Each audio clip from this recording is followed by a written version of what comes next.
Okay, well we're running, so yeah, welcome to a quick look at these two beautiful guitars. And beautiful, I mean beautiful in the sense of having restored them from completely derelict. This one was the one I did first, and it's a beautiful old Antoria Foreign branded guitar, meaning I guess it was exotic because it was made in Japan or Germany. And this one, as you can see, has a very, well, they all have, this model has a very thick neck because there's no truss rod in there, and it has a 0 fret, and after I guess 50 years of playing, this thing was curved like a banana, as was this one, so it seems to be common for all of them. So having picked this up for very little money, my kind of challenge was, well, what do I do with this? What can I do with this? And obviously you can't really bend the neck back, so I decided to sand out the curve on the neck with a straight beam, and in the end I took a load of material off here and here and eventually bottomed out the curve and created a nice flat surface, which I then refretted, in this case with jumbo frets, and incredibly what we get out of it is a beautiful sounding acoustic.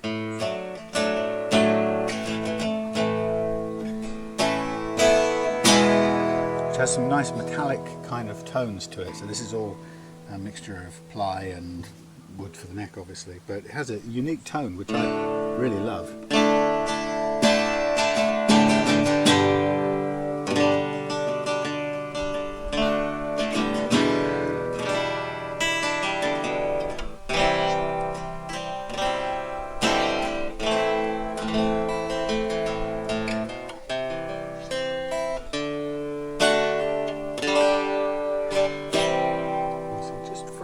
Tune there, but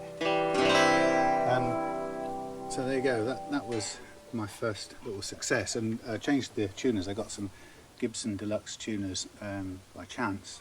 Beautiful ratio and lovely smooth action. That little fly likes this very much.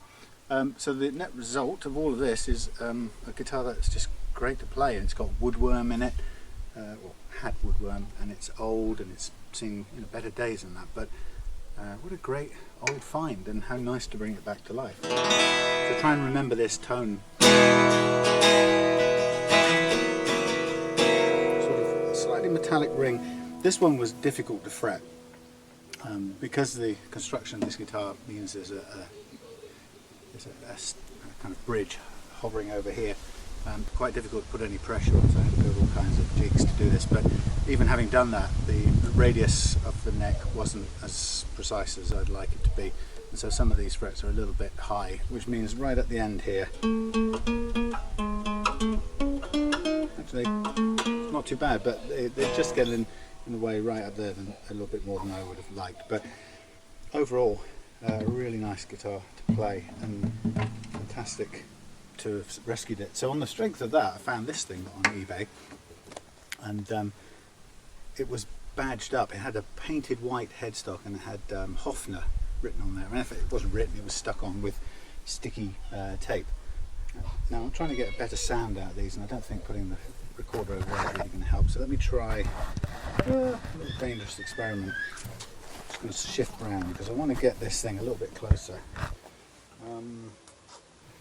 I haven't done it for the other one. I may redo it. So I've lost my furry thing, which means I'm picking up wind noise as well. Sorry about that, but it might be a better sound.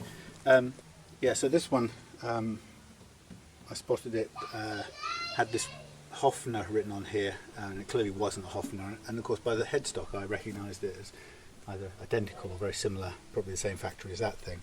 So I bought this and got it in an ancient case, so late 50s thing. And the fun part was, in the case was this strange New Orleans tarot, a voodoo tarot thing that came with it, which was quite funny, a bit of a spooky James Bond find. Anyway, so on the strength of having done that one, this one came with exactly the same curvature in the neck from many years of obviously sitting there under strong pressure with no truss rod to counteract it. So this one I did the same thing, sanded out the curve, refretted it, this time with medium wire. This one I replaced the bridge just came today actually, and I had to make adjustments, shave it down another 6 millimeters, and cut cut the radius different, because on a lot of these bridges you buy, they come for quite a wide radius, like a 12-inch, whereas in fact these guitars, they are very rounded. It's less than a 7.25, so I had to really modify this quite a bit. Some Chinese tuners, which are much nicer than the originals and quite adequate for not a lot of money. Behind them, this headstock is kind of full of holes basically, and there's no point trying to rebuild it because they work perfectly well. It just covers up all the holes that somebody's done. Now on this, the nut was quite a challenge. I've put a 0 fret on here that's slightly larger than all the others, whereas the 0 fret on this one is the same size. There's a whole thing about that. If you put a larger 0 fret on, this is a jumbo 0 fret compared to the medium wire. What it means is that when it wears, you can take the strings off and file it down and polish it a little bit, and get yourself get rid of the notches that build up on the 0 fret, but still have the clearance over this new first fret, or the actual first fret. So that's quite cool if you're owning it. For me, I think I would prefer to have the same size fret as the others to get the perfect action from the outset. What it means is though, the point at which I'll need to replace that fret will come quicker. Now I don't mind that, because for me it's just a matter of cutting one, prizing that one out, gluing another one in, and we're away. For somebody else it would mean a trip to a tech. So guitars with a 0 fret are inherently subject to that excessive wear on the 0 fret. So you pay, what you gain in terms of automatically easy action here and clarity of tone, you lose in gaps between services, if you like. But anyway, so this one went into the fret leveling process a couple of days ago, and on the video, if you watch the workshop video of this, you'll see that when I started doing this, put the first set of strings on, there wasn't literally a single note available out of this, and so the fret leveling and adjustment over time has opened this up now into a lovely acoustic with a different tone from this one.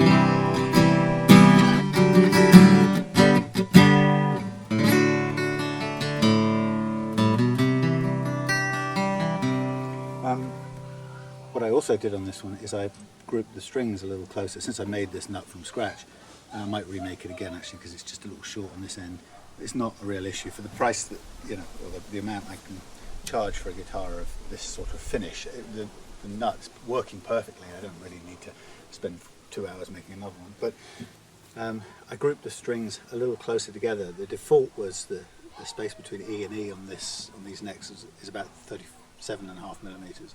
And I find that it makes quite a big wide thing. It kind of goes with the thickness of the neck, but it doesn't need to be that wide. So I brought it in a little bit, so it's 35 E to E, and it's only 0.5 millimeter off between strings, but it does make a much more familiar playing action. Of course, it leaves a little bit more room down here, which is no bad thing, on the sides, and then I obviously space the strings down here to use as much of the fingerboard as possible. The tape on here right now is just while I'm doing a bit more tweaking to know where the bridge positions for intonation. So I'm just going to play, and I'll do a things. What will I do? Let me just play a little bit of Brian May acoustic on both of these, and you can hear the difference between the two.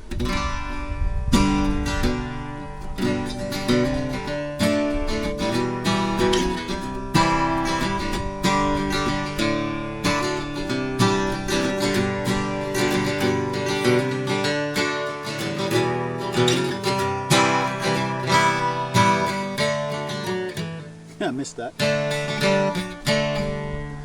Do that again.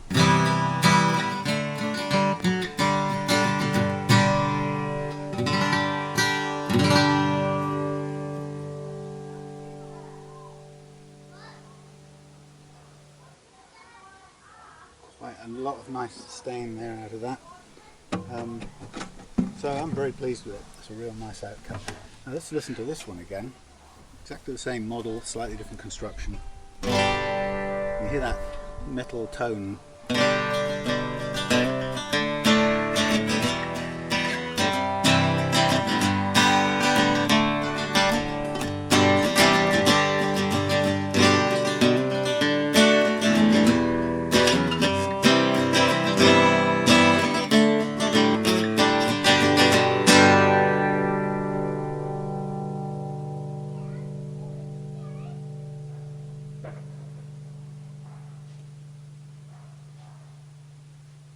again, lots of groovy sustain. So there you go, just a quick comparison between the two. I'm going to keep that one, and this one is going to be up for sale. I'm going to just hold it for a week or so just to make sure it's stable and do a couple of tweaks. The nut needs a little bit of width on the slots, and make sure that the intonation is spot on and the bridge is happy where it is. Interestingly, this one is much more like a conventional acoustic in terms of its tone to my ears. That one is, I don't know, it's a bit metallic. It's almost into the resonator sort of guitar sound. Well, it isn't, but it's heading in. It's got more of a ring to it, a metallic ring. What they used to say in synthesizers, ring modulation. Whereas this feels much more acoustic guitar-ish.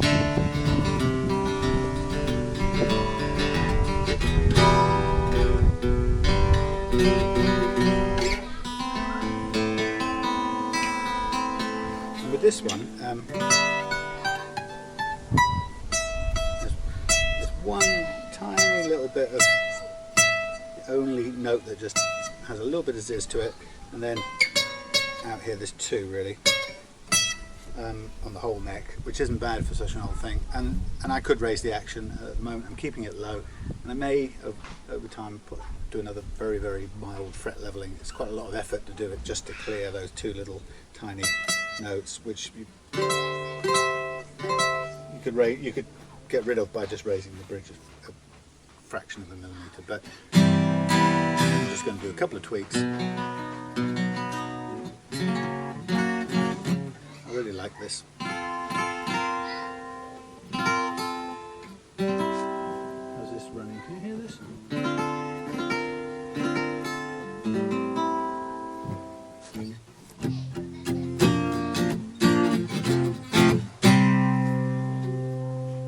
There you go. Two Antoria Foreign guitars, brought back from the dead, playing beautifully. Old and tired, not something for the showroom, but definitely something to play and something to have on your wall to grab down and play. So if you're interested in that one, you might get a bargain. Okay, off, and see you later.